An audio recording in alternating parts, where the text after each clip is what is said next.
13వ వచనము. అయినను మనం ఆయన వాగ్దానమును బట్టి క్రొత్త ఆకాశముల కొరకును క్రొత్త భూమి కొరకును కనిపెట్టుచున్నాము. వాటి యందు నీతి నివసించును. ఆమేన్. ఈ సంవత్సర వాగ్దానము 2 కొరింథీయులకు రాసిన పత్రిక 8వ అధ్యాయము 9వ వచనము. మీరు మన ప్రభువైన యేసుక్రీస్తు కృపను ఎరుగుదురు గదా. ఆయన ధనవంతుడై ఉండియు మీరు తన దారిద్ర్యము వలన ధనవంతులు కావలనని మీ నిమిత్తము దరిద్రుడాయెను. ఆమేన్. ఆమేన్. ఆమేన్. ఆమేన్. చదవబడినటువంటి వాగ్దానములు దేవుడు మన జీవితంలో అనుదినము సఫలపరుస్తూ మనల్ని క్షేమపరిచి భద్రపరిచి కాచి కాపాడుతూ మనకి ఈ నూతన దినము కూడా ఇచ్చిన దేవాది దేవునికి మొదటిగా కృతజ్ఞతాస్తుతులు చెల్లించుకుంటూ నేటి దీవెనలతో మనందరినీ దీవించి ఆశీర్వదించి కాచి కాపాడునుగాక. ఆమెన్. ఆమెన్. కూడి వచ్చిన అందరికీ మరొకసారి పేరు పేరున వందనాలండి. రండి మరి కొద్ది నిమిషములు వాక్యము ధ్యానించుకుందాము. సామెతల గ్రంథము 16వ అధ్యాయములో మొదటి 7 వచనాలని ధ్యానించుకుందామండి. ముందుగా ప్రార్థించుకుందాం. పరిశుద్ధుడా, జీవము గల తండ్రి, గొప్ప దేవా, నీకు వందనాలు ప్రభువా. అల్పురాలను అయోగ్యురాలను ప్రభువా, నీ వాక్యము చెప్పే అవకాశము నాకు ఇచ్చిన విధానాన్ని బట్టి నీకు వందనాలు దేవా. నీ వాక్యము ధ్యానిస్తూ ఉండగా ప్రభువా, నన్ను మరుగుపరిచి నాయన నీ బిడ్డలతో నీవే మాట్లాడమని నన్ను నీ చేతులకు అప్పగించుకుంటున్నాను తండ్రి. కూడి వచ్చిన బిడ్డలందరినీ పేరు పేరున దీవించండి, ఆశీర్వదించండి. మాకు నీ వాక్యము వినగలిగే చెవులను, గ్రహించగలిగే హృదయమును అనుగ్రహించమని, వాక్యానుసారమైనటువంటి జీవితాన్ని మేము అవలంబించేటట్లు మమ్మల్ని నీ చేయి పట్టుకుని నడిపించమని మమ్మల్ని అందరినీ ప్రభువా నీ పాదాల దగ్గర పెట్టుకుంటూ యేసుక్రీస్తు పుణ్యనామములో అడిగి ప్రార్థించి వేడుకొనుచున్నాం తండ్రి. ఆమెన్. ఆమెన్. ప్రియమైన దేవుని పిల్లలారా, మరి మనం ఈరోజు కొద్ది నిమిషములు దేవుని వాక్యాన్ని ధ్యానం చేసుకుందాం. సామెతల గ్రంథంలో 16వ అధ్యాయము 1 నుండి 7 వచనాలని మరి ధ్యానిద్దామండి. మొదటి వచనంలో ఈ విధంగా రాయబడి ఉన్నది: హృదయ ఆలోచనలు మనుష్యుని వశము. అయితే జయపాశ్రమ గారు చదవమంటారమ్మ గారు? చదవండి. మొదటి వచనం చదవండి. చక్కని ప్రత్యుత్తరమిచ్చుటకు యెహోవా వలన కలుగును. ఓకే. ఆమెన్. ఆమెన్. దేవునికి మహిమ కలుగును గాక. హృదయ ఆలోచనలు మనుష్యుని వశము, చక్కని ప్రత్యుత్తరం ఇచ్చుటకు యెహోవా వలన కలుగును. మనము సమాజంలో జీవించేటప్పుడు అనేక రకాలైనటువంటి స్థితిగతుల నుంచి మనం ముందుకు వెళ్తాం. ఇది బాల్యము నుండి మనము వృద్ధాప్యము వరకు చేసేటటువంటి జీవిత ప్రయాణము.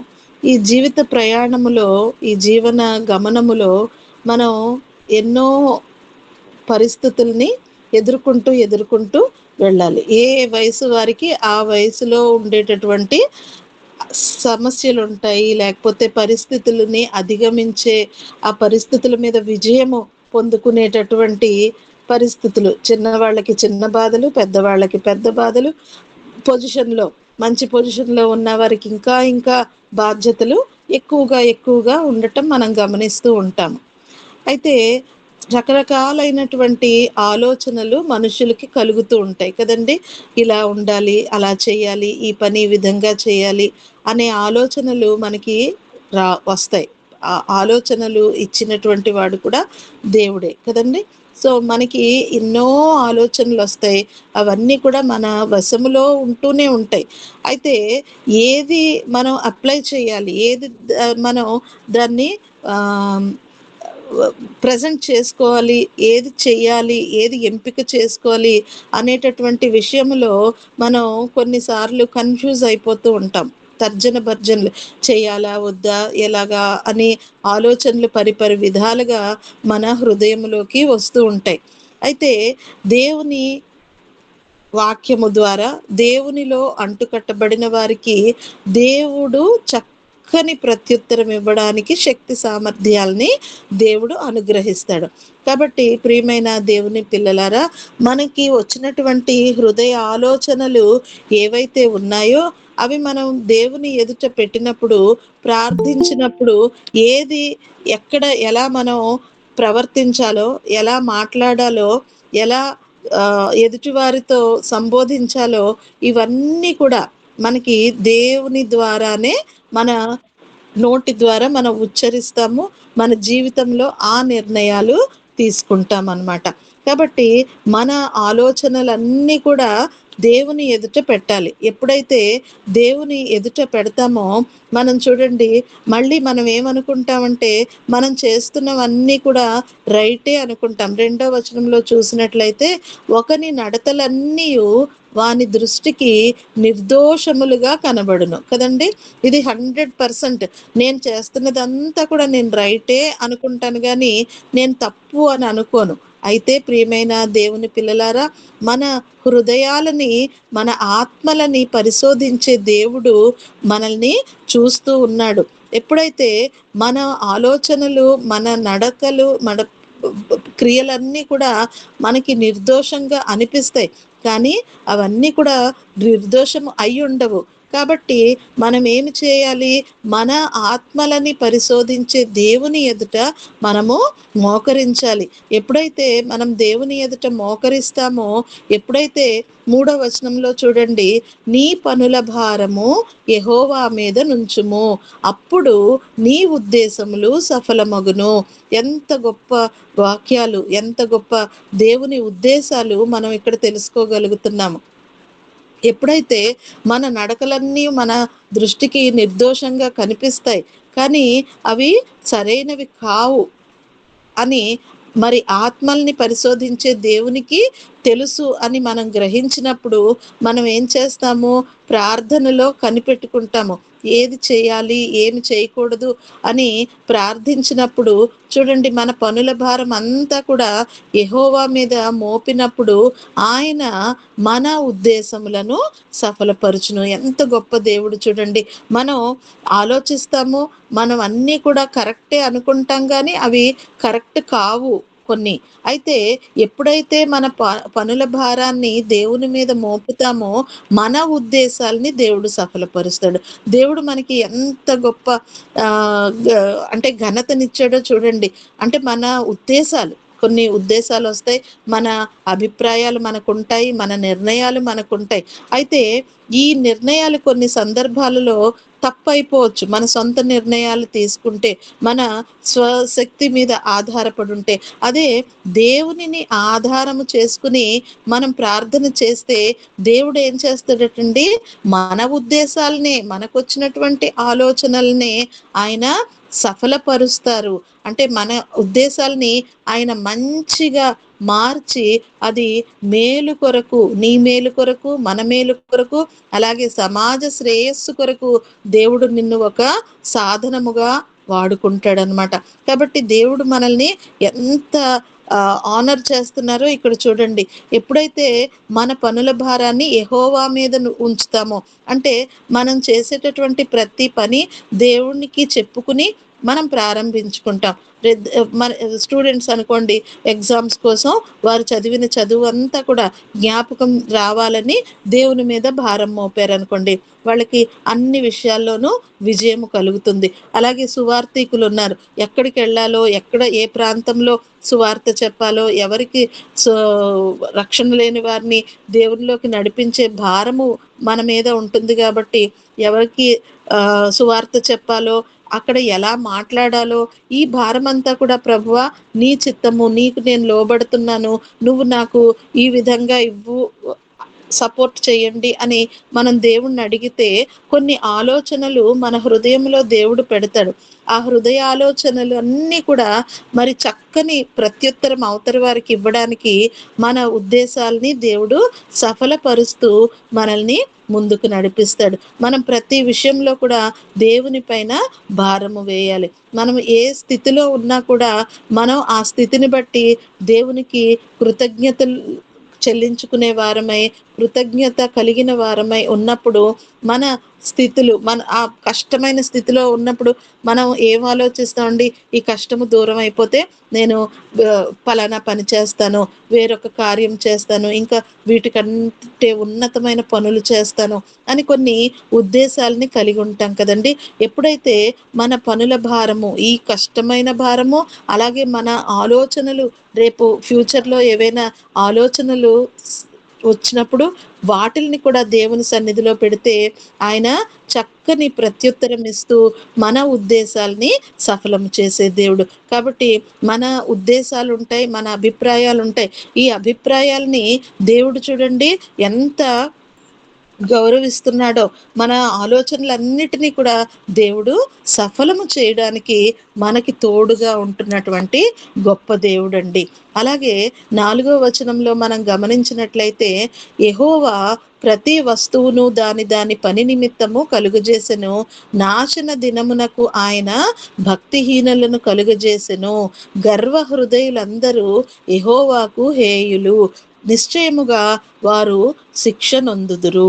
చూడండి, మనుషుల్లో చాలా మంది గర్వము కలిగినటువంటి హృదయము గలవారు ఉంటారు. వారు ఏంటంటే, నేనే అంతా చేస్తున్నాను, నాదే ఇది అని దేవుణ్ణి లెక్క చేయనటువంటి జనాంగం ఉంటారు. అలాంటి వారు భక్తిహీనులుగా చెప్పబడుతున్నారు. ఈ వచనాల్లో మనం గమనించినట్లయితే భక్తిహీనులు, అలాగే దేవుని యందు భయభక్తులు కలిగిన జనాలు ఉన్నారు. అంటే 2 గ్రూపుల వారు ఉన్నారు. మరి భయభక్తులు కలిగిన వారికి దేవుడు ఏం చేస్తున్నాడు? వారి ఉద్దేశములను సఫలపరుస్తున్నారు. వారి ఆలోచించినటువంటి ప్రతి విషయాన్ని కూడా ఆయన సఫలము చేస్తున్నారు. అయితే గర్వ హృదయులు దేవునికి హేయులు. ఎప్పుడు కూడా మనం మన హృదయములో మన నిమిత్తము, మన పనుల నిమిత్తము, మన పొజిషన్ నిమిత్తము మనము గర్వము తెచ్చుకోకూడదండి. మరి అలాంటి వారందరూ కూడా నాశన దినమునకు ఆయన వారిని పంపివేస్తున్నారనమాట. కొంతమంది అయితే గర్వపరులు ఉంటారు, అలాగే లోకంలో చూసినట్లయితే భక్తి పరులు కూడా ఉంటారు. మనము దేవునిలోకి వచ్చాము కాబట్టి మనం ఎల్లప్పుడూ కూడా భక్తి జీవితాన్నే, మనము దేవుని యందు భయభక్తులు కలిగి ఉండే జీవితాన్నే మనము అవలంబించుకుంటూ దినదినము దానిని మనం డెవలప్ చేసుకోవాలి. మన భక్తిని గర్వములోకి మార్చుకోకూడదండి. ఒకవేళ మనం భక్తినే గర్వములోకి కన్వర్ట్ చేసేసుకున్నాం అనుకో, నా భక్తి ఇంత గొప్ప, నా ప్రార్థన ఇంత గొప్ప, నేను ఎవరి మీదైనా చేయేస్తే వాళ్ళు స్వస్థత పడిపోతారు అనే గర్వము మనలోకి వచ్చిందనుకోండి, అది భక్తిహీనత కింద దారితీస్తుంది. ప్రియమైన దేవుని పిల్లలారా, అలాంటి భక్తిహీనులుగా మనం మారిపోయినట్లయితే మనము కూడా ఆ నాశన దినానికి అప్పగింపబడతాం.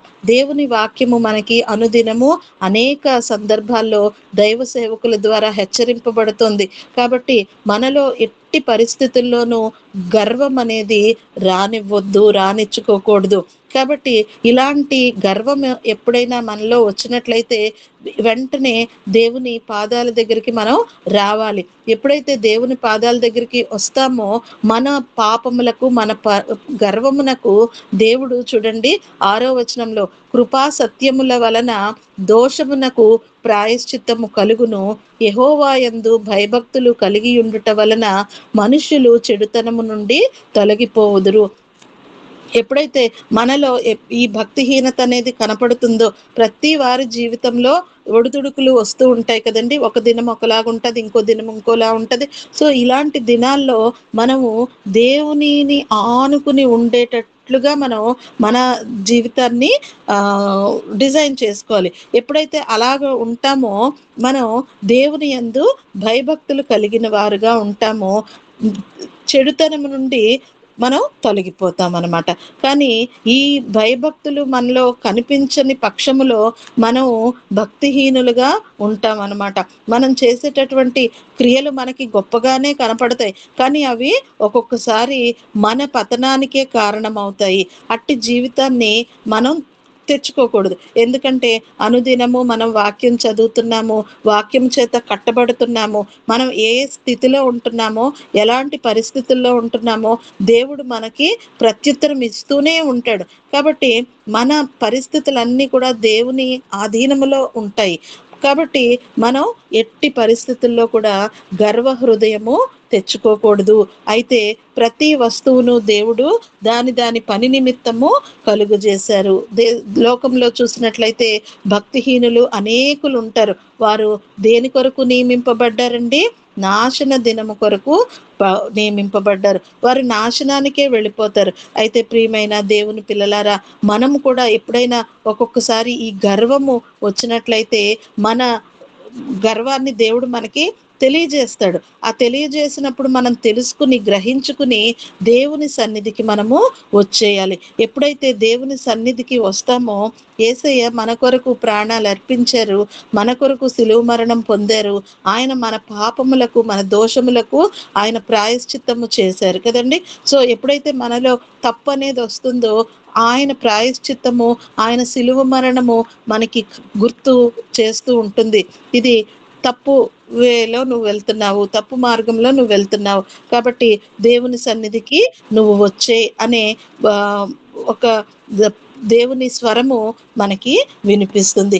ఎప్పుడైతే దేవుని దగ్గరికి మనం వస్తామో, యెహోవా యందు భయభక్తులు కలిగి ఉండుట వలన, చూడండి, దేవుని యందు మనం భయభక్తులు కలిగి ఉండుట వలన మనుషులు ఏం చేస్తారు?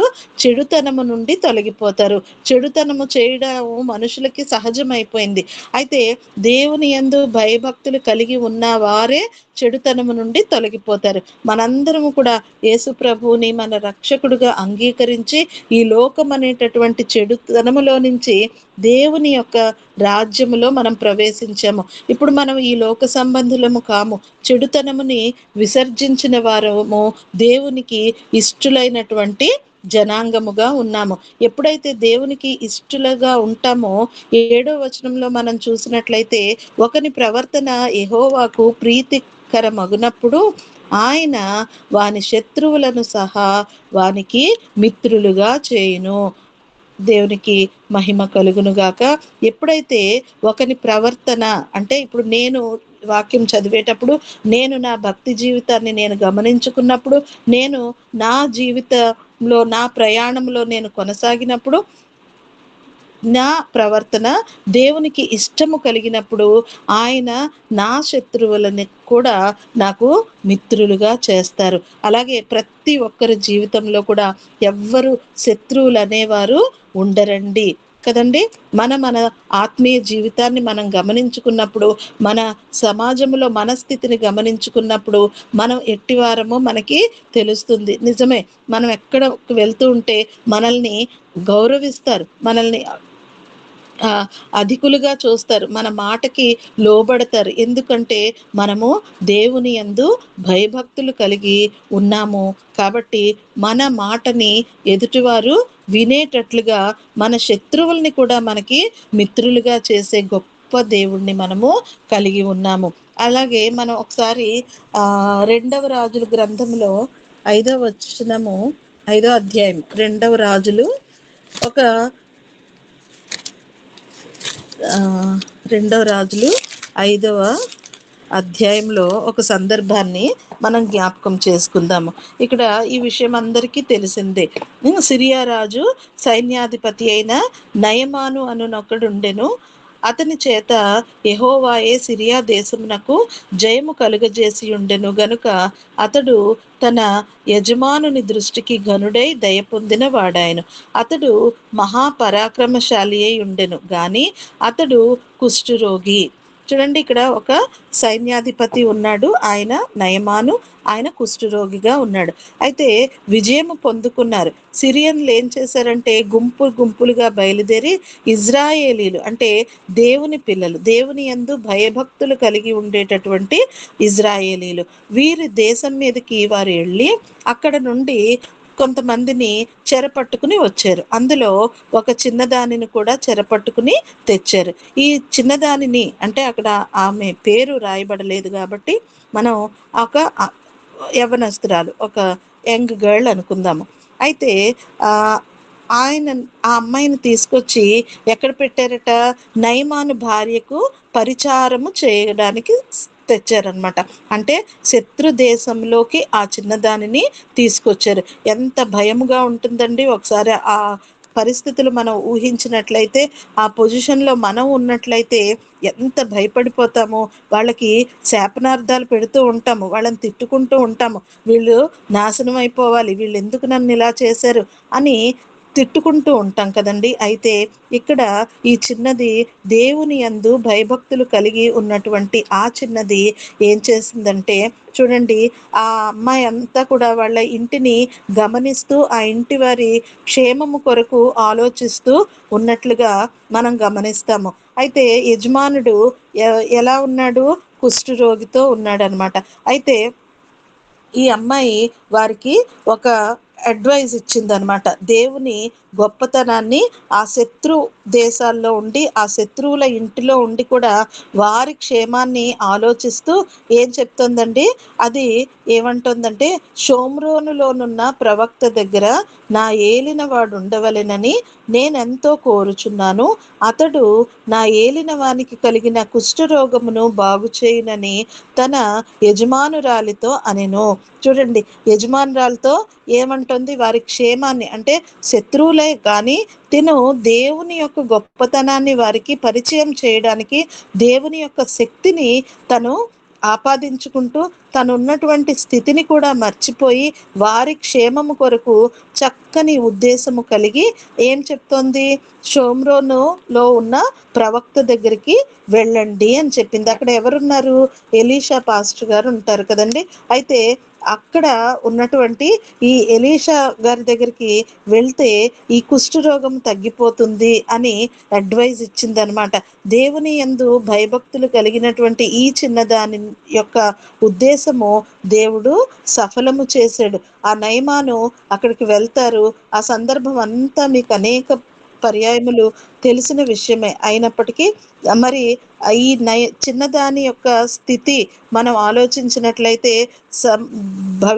జీవితము ఎలా ఉంటుందో, భవిష్యత్తు ఎలా ఉంటుందో తనకి తెలియదు.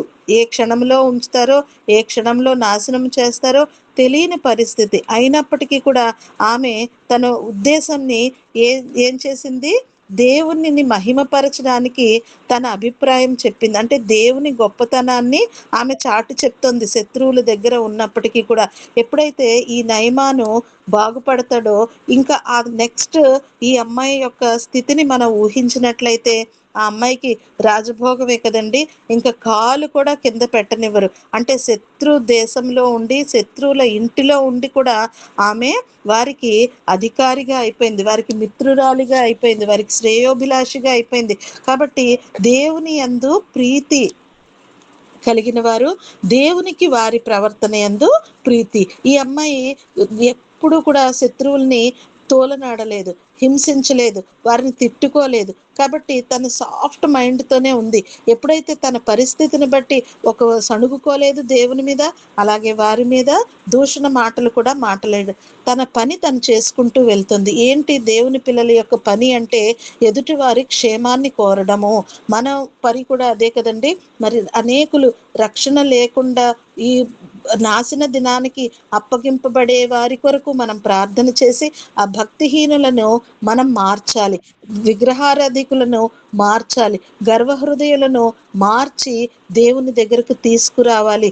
దేవుడు ఎప్పుడైతే వారి కొరకు కూడా ప్రాయశ్చిత్తం చేసి వారిని భయభక్తులు కలిగే వారిగా మార్చే వరకు కూడా మనం వారి కొరకు ప్రార్థన చేయాలి, వారికి రక్షణ వారికి రుచి చూపించాలి. మరి దేవుని సేవకులందరూ కూడా సువార్త ఎందుకు చేస్తున్నారు? మనం ఎదుటి వారికి ఎందుకు దేవుని యొక్క గొప్పతనం చెప్తున్నామంటే, దేవునిడు ఎప్పుడైతే మన పట్ల ప్రీతి కలిగి ఉంటాడో, మన శత్రువులు అనేవారు లేకుండా మనకి ఈ భూమి మీద సర్వ అధికారము దేవుడు మనకి ఇస్తాడు. ఎప్పుడైతే దేవుడు మన ఉద్దేశాలని సఫలపరుస్తాడో, మనము ఆయన కృపా సింహాసనము మీద కూర్చోడానికి అధికారము పొందుకునే వారముగా ఉంటాము. కాబట్టి ఆయనతో, ఆయన బిడ్డలుగా, ఆయన వారసులుగా మనల్ని చేసుకోవడానికి ఆయన ఇష్టపడుతూ ఉన్నారు. మన ఉద్దేశాలనే ఆయన సఫలము చేయడానికి మనల్ని ఎంచుకున్నటువంటి వారు. కాబట్టి ప్రియమైన దేవుని పిల్లలారా, మనందరము కూడా మన పనుల భారాన్ని మనము దేవుని మీదే మోపాలి. చాలా సందర్భాల్లో మనమందరం కూడా చేసేసి అన్ని రకాలైనటువంటి ఏంటంటే ప్లానింగ్స్ చేసుకుని ప్రయత్నాలు చేసి చివరికి ఓడిపోయి దేవుడి దగ్గరికి వస్తాము. కానీ అలా కాకుండా మొదటనే దేవుని దగ్గరికి రావాలి. మనం ఏదైతే ఆలోచిస్తూ ఉన్నామో ఆ ఆలోచన యావత్తును దేవుని సన్నిధిలో పెట్టాలి. ఏవైతే ప్రణాళికలు కలిగి ఉన్నామో ఈరోజు ఎక్కడికి వెళ్ళాలి, ఏ ప్రాంతానికి వెళ్ళాలి, ఎవరికి సువార్త చెప్పాలి, నేను ఎవరితో ఎలా మెసులుకోవాలి అనే విషయాలన్నీ కూడా మొదటిగానే మనం దేవుని సన్నిధిలో మరి ఉదయాన్నే కదండి, సూర్యోదయము ఇంకా కాక మునుపే దేవుని పాదాల దగ్గర మనం ప్రార్థన చేసుకుని మనం దేవునికి అప్పజెప్పుకున్నప్పుడు దేవుడు ఆ దినం కొరకు ఏర్పాటు చేసినటువంటి మన కార్యాలన్నీ కూడా, మన ఉద్దేశాలన్నీ కూడా దేవుడు సఫలము చేస్తాడు. కాబట్టి ప్రియమైన దేవుని పిల్లలారా, మన పని ఏంటి అని అంటే మనకు వచ్చేటటువంటి ఆలోచనలు, మనకున్నటువంటి పనులు ఇవన్నీ కూడా దేవుని పైన మోపాలి. అప్పుడే దేవుడు ఆ పనులు చేసే శక్తి సామర్థ్యాల్ని మనకి అనుగ్రహిస్తాడు. మన పనులు ఒక్కొక్కరు ఒక్కొక్క పొజిషన్లో ఉంటాం సమాజంలో. అయితే అక్కడ మన పై అధికారులు ఉండొచ్చు, మన కింద పనిచేసేవారు ఉండొచ్చు. అందరితో ఎలా మనం మెసులుకోవాలి అనే విషయాలు కూడా దేవుని ఆత్మ ద్వారానే మనము నడిపింపబడతాము. ఎప్పుడైతే మనం దేవుని సన్నిధిలో అడగకుండా బయటికెళ్ళి మన ఉద్యోగం చేస్తామో, ఎప్పుడైతే ప్రారంభం మనం ప్రార్థనతో కాకుండా ఏదో జస్ట్ క్యాజువల్గా గడిపేస్తామో అవన్నీ కూడా స్ట్రగుల్గానే ఉంటాయి, తలనొప్పిగా ఉంటాయి. ఏంటి నాకు ఈ నిందలు అవమానాలు అని మనకి మన లైఫే చాలా గందరగోళంగా అనిపిస్తుంది అనమాట.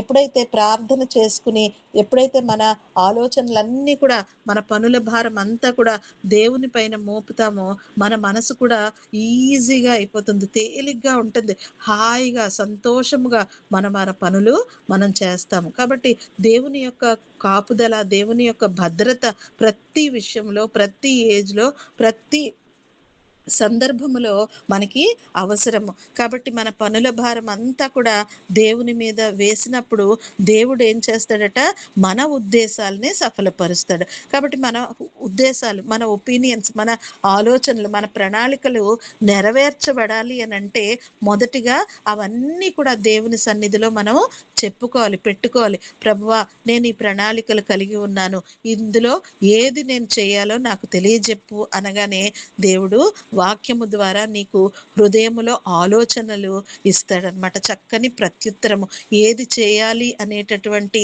విషయము నిర్ణయించుకుని ఆ పని చేసే మార్గము దేవుడు మనకి ఓపెన్ చేస్తాడనమాట. కాబట్టి మన నడతలన్నీ, మన పనులన్నీ కూడా మనకి కరెక్ట్గానే ఉండొచ్చు, కానీ దేవుణ్ణి మహిమపరుస్తూ ఉండేటటువంటి కార్యాలు మనం ఎప్పుడైతే చేస్తూ ఉంటామో అప్పుడు దేవుడు మనకి మన ఉద్దేశాలని సఫలపరుస్తారనమాట.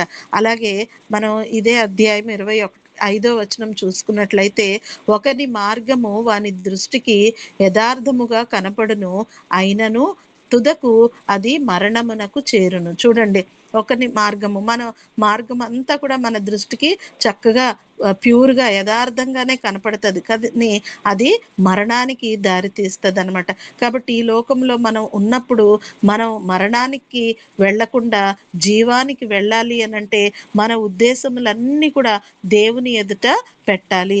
ఎప్పుడైతే దేవుని ఎదుట మన ఉద్దేశాలని పెడతామో అప్పుడు దేవుడు మనల్ని ఇహమందు పరమందు కూడా దేవుడు మనల్ని నిత్య జీవములో ఉంచడానికి ఆయన ఈ లోకంలో మనకి ఎవ్వరూ శత్రువులు ఉండరు. కాబట్టి అట్టి జీవితాన్ని మనం కలిగి ఉండాలంటే అనుదినము మనం యేసు వైపు చూడాలి. ఆయన వైపు ఎప్పుడైతే చూస్తామో, ఒకవేళ మనలో ఎక్కడైనా భక్తిహీనత కలిగినప్పుడు ఆయన మన కొరకు ప్రాయశ్చిత్తము కాబడ్డారు అనే విషయాన్ని మనం జ్ఞాపకం చేసుకున్నట్లయితే వెంటనే మనం ఆ తప్పు నుండి వైదొలుగుతాము. తప్పు మనం ఎదుటివారి మీద, వీడు అలా చేస్తున్నాడు, వాడు అలా చేస్తున్నారు, వీళ్ళు అలా ఉన్నారు, వాళ్ళు అలా ఉన్నారు అని మనం ఎదుటివారిని అనకూడదండి. తప్పు అనేది మనలో ఉన్నది మనం సరిదిద్దుకోవాలి.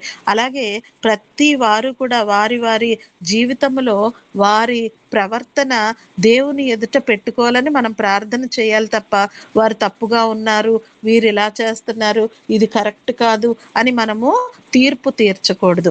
మన తప్పుని మనము గ్రహించుకుంటూ దేవునిలో ఎదగాలి. ఒకవేళ ఎవరైనా తప్పు చేస్తున్నట్లు కనపడినా కూడా అది దేవుని దగ్గర చెప్పాలి. ఒకవేళ దేవుడు చెప్తే వారితో డైరెక్ట్గా మనం అనాలి కానీ, ఇది తప్పు బ్రదర్, ఇది సరి చేసుకో, ఇది తప్పు సిస్టర్, ఇది కొంచెం నువ్వు సరి చేసుకో అని వారితో చెప్పగలగాలి. చెప్పలేని పక్షములో నువ్వు ఆ విషయాన్ని మరొకరి దగ్గర చర్చించి వాళ్ళిలాగా వీళ్ళిలాగా అని మనం తీర్పు తీర్చేయకూడదు. వెనక చేసి మనం మాట్లాడకూడదు. ఆ పరిస్థితుల్లో వాళ్ళు అలా చేసినా మళ్ళీ ఏమో చెప్పలేం కదా దేవుని దగ్గరికి. వారు వచ్చినట్లయితే వారు ప్రాయశ్చిత్తము కలిగి మళ్ళీ దేవునిలో వారు నిలబడతారు. ఆ తప్పుని నువ్వు దోషిగా నువ్వు వారిని తీర్పు తీర్చినప్పుడు నువ్వు నిర్దోషమైపోతావేమో. కాబట్టి ఎవరిని కూడా వేలెత్తి మనము చూపించకూడదు. ఎవరి యొక్క స్థితిగతుల్ని దేవుడు చూస్తున్నాడు. ఆత్మలను పరిశోధించే దేవుడు. వారి ఆత్మలో ఏదైనా దేవునికి ఇష్టం లేదనుకోండి, దేవుడే వారిని మారుస్తూ ఉంటాడు. అయితే మనకి ఎవరి పట్లైనా తెలిసినట్లయితే వారి కొరకు మనము దేవుని సన్నిధిలో ప్రార్థన చేయాలి. ఎప్పుడైతే వారి దోషముల నిమిత్తము మనం ప్రార్థన చేస్తామో పరిశుద్ధాత్మ దేవుడు వారి హృదయాల్ని మారుస్తాడు. అంతేగాని మనం వేలెత్తి చూపించి అక్కడ ఇక్కడ వారిని పాయింట్అవుట్ చేసి ఎక్కిరించడం కానీ, హేళన చేయడం కానీ, దూషించడం కానీ చేయొద్దు. ఒకవేళ మనం ఆ పరిస్థితుల్లో ఉంటే మనం కూడా భక్తిహీనతలోకి వెళ్ళినట్లయితే మన కొరకు కూడా అదే విధంగా అనుకుంటారు కదండి. కాబట్టి ప్రియమైన దేవుని బిడ్డలారా, మనము దేవుడు ఎంత పరిశుద్ధుడో మనము కూడా అంతే పరిశుద్ధతలో ఉండాలంటే, ఆయనకి ఇష్టలుగా ఉండాలంటే, మనము మన చెడుతనము తొలగించాలి అనంటే దేవుని యందు భయభక్తులు కలిగి ఉండాలి. ఆయన పాదముల దగ్గర మనం నెమ్మదైన మనసుతో, తగ్గింపు స్వభావంతో మనము ఉండాలి. ఎప్పుడైతే అలా ఉంటామో దేవుడు మనల్ని హెచ్చిస్తాడు, మన ఉద్దేశాలని సఫలపరుస్తాడు, చక్కని ప్రత్యుత్తరం ఇచ్చి ఈ లోకంలో నీ ప్రయాణంలో నిన్ను తలగా హెచ్చిస్తాడు. అలాగే నీ శత్రువులను సహా మిత్రులుగా మారుస్తాడు. అట్టి జీవితం మనం పొందుకోవాలంటే అనుదినము ఉదయాన్నే మనము యేసు వైపు చూచుచు ఈ ప్రార్థన సహవాసంలో అంటుకట్టబడి మన హృదయాల్ని దేవుని వైపు తిప్పుకుంటూ ఆయన సహాయం అర్థిస్తూ మన జీవితాన్ని కొనసాగించాలి. అట్టి భాగ్యము దేవుడు మనకి అనుదినము అనుగ్రహించి మనల్ని అందరినీ దీవించి ఆశీర్వదించి కాచి కాపాడును గాక. Amen, amen. ఈ కొద్ది మాటలు దేవుడు మనకి మన వినికిడిలో దీవించి ఆశీర్వదించును గాక. Amen, amen. Amen, amen. యజమానుని కుష్టుగాంచి స్వజనుల దేవుని గురించి నిజ సాక్ష్యమిడి సన్మానించిన హెబ్రీయ బాల అనుకరించెదా. నేనను దినమున బాలుడేసుననుకరించెదా. హెబ్రీయ బాలిక జీవితంలో సర్వము కోల్పోయిందండి. బాల్య దినముల యందే శత్రుదేశములో శరణు పొందింది. లోకమంతా బైరులే కదా, లోకమంతా విరోధులే కదా, శత్రువులే కదా. అయినా యజమానుని కుష్టుగాంచి స్వజనుల దేవుని గురించి నిజ సాక్ష్యమిడి సన్మానించిన హెబ్రీయ బాలిక మనకు మాదిరి. నిజముగా ఈ పరిస్థితి మనకే కలిగితే మనము ఏమేమి చేసేవాళ్ళము? ఎంతకైనా క్షమించే మనసు కలుగుతుందా?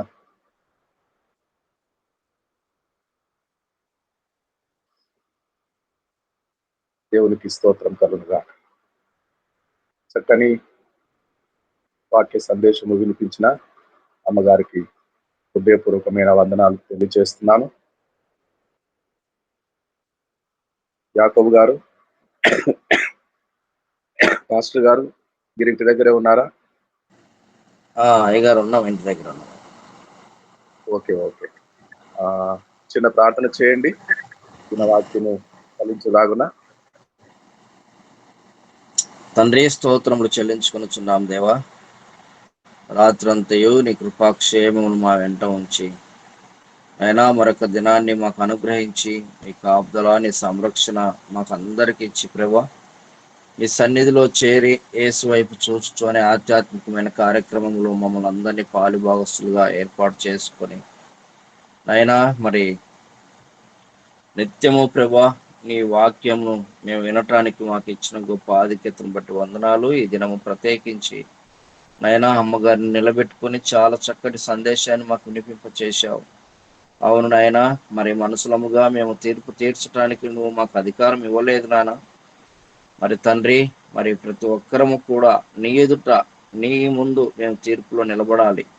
నువ్వే న్యాయాధిపతివి, తీర్పరివి గనక మరి నీ సన్నిధిలో ప్రభా మేము నిలిచిండి భయంతోనూ భక్తితోనూ విశ్వాసంతోనూ ముందుకు సాగాలని ఒక మంచి ఆధ్యాత్మికమైనటువంటి మాటలను ఈ ఉదయం మాకు నువ్వు అనుగ్రహించావు. అందును బట్టి వందనాలు నైనా. మరి నీకు స్తోత్రములు చెల్లించుకొనుచున్నాం తండ్రి.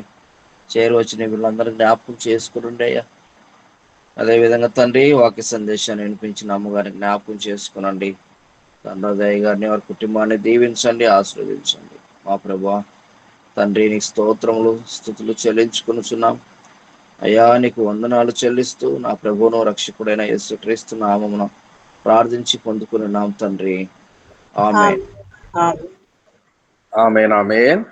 ప్రార్థించిన యాకోబు పాస్టర్ గారికి మనస్ఫూర్తిగా హృదయపూర్వకముగా కృతజ్ఞత వందనాలు తెలియజేస్తున్నాము. వందనాలు అయ్యగారు, వందనాలు. థ్యాంక్ యూ అయ్యగారు. ప్రభు నేర్పిన ప్రార్థన చెప్పుకున్నామండి. ప్రార్థన చేసే ముందుగా ప్రభు నేర్పిన ప్రార్థన చెప్పుకునే ముందుగా 22వ రోజులో 40 దినాలు ఉపవాసం చేస్తున్నాం కదా. ఈ దినము 22వ రోజులో ప్రవేశించాము. ఈ దినము కూడా అవసరమైతే బ్రేక్ఫాస్ట్ మానుకుందాము, కాని ఎడల వేలు కాని ఎడల మధ్యాహ్నం భోజనం మానుకుందాము, ఈవినింగ్ స్నాక్స్ మానుకుందాము, సాయంకాలపు భోజనము మానుకుందాము. ఏదైనా ఒక పూట అందరము పని పాటలు కలిగి ఉన్నాము కనుక కంటిన్యూగా 40 దినములు ఉపవసించలేము. కంటిన్యూగా ఉపవాస దినములు పాటించలేము.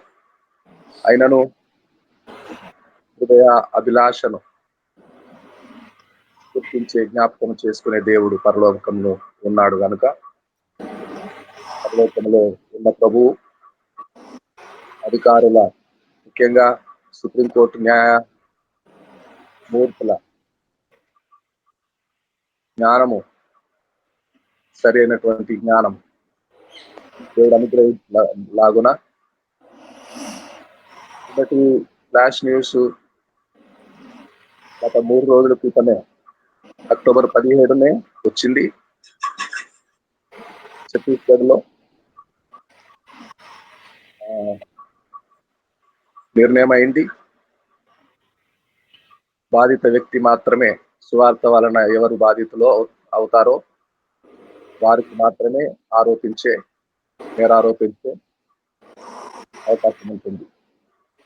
అన్యత్ర అన్యాయమే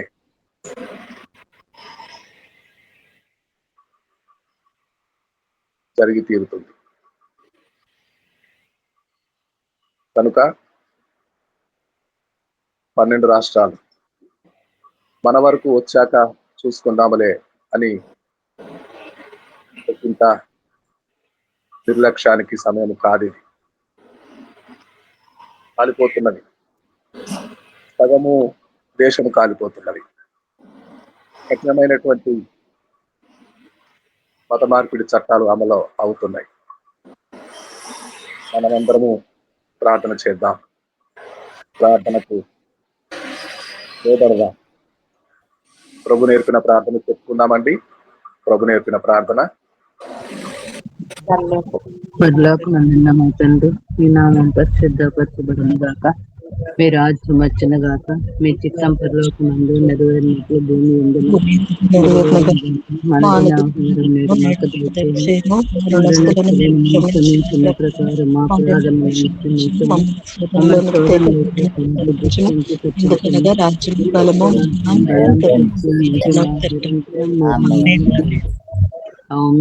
గాడ్ బ్లెస్ యు. మంచి వాక్యం చెప్పారు. వందనాలమ్మా. థ్యాంక్ యూ అమ్మగారు. Amen amen. మన మధ్యలో గ్రేస్ మనోరంజనమ్మ గారు ఉన్నారు, ఆశీర్వాదం విడుదల చేస్తారు. గ్రేస్ మనోరంజనమ్మ గారు.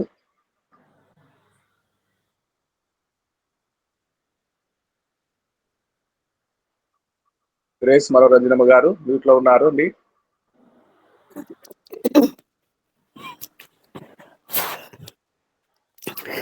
మన తండ్రి అయిన దేవుని ప్రేమ, ప్రభువైన యేసుక్రీస్తు కృప, పరిశుద్ధాత్మిక సహవాసము ఇప్పుడు ఎల్లప్పుడూ సదాకాలము మీకు చేరిన వారికి, వారి కుటుంబాలన్నిటికీ, సకల పరిశుద్ధులకు తోడైండును కాక. ఆమేన్. అందరికీ ప్రైజ్ లార్డ్. అందరికీ ప్రభు పేరిట వందనములు.